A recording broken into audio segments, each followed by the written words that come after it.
Yun mga idol. Magandang umaga sa mga magaganda kong mga idol dyan at gwapo. Ito, pasol na mga idol.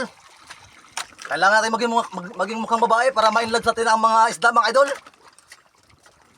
Yun. Kinain ng isda mga idol. Kasi akala siguro babae ako mga idol kaya na-inlove siya sa akin kaya kinain niya ang pain ko. Tingnan natin mga idol kung anong isda ito.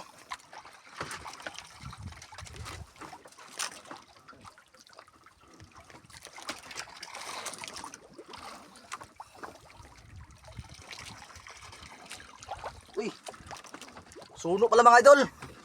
Hindi ko in-expect na hindi yung suno. Kala ko maliit lang. Mga idol oh. Ito ang mamahaling mga isda mga idol. Inaalaga namin ito ng gusto mga idol kapag ito'y nabuhay. Kasi masyado itong masilan. Ito. Yun. Mga idol oh. I-injikin natin mga idol para mabuhay. Yun. Sunod, ilalagay natin sa kumpusan mga idol.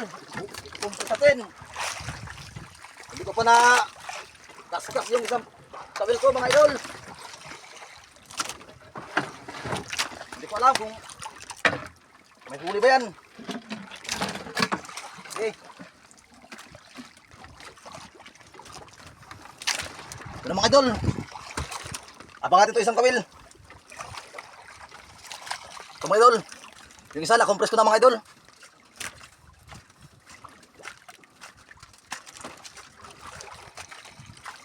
Ayun. Kinain mga idol. Ba? Okay kayo. Mukha kasi tayong babae mga idol. Kaya kinain ng isda. Na-inlive siya sa pain ko. Siyempre akala kasi mga idol babae ako. Ay, suno ito mga idol. Mamahaling isda ito. Okay.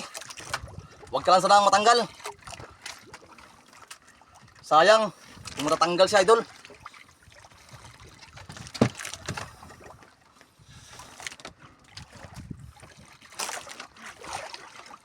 Huwag lang sanang matanggal ito mga idol.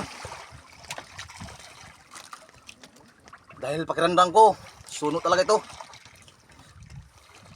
Nararamdaman ko sa aking puso mga idol na ito ay mamahaling isda.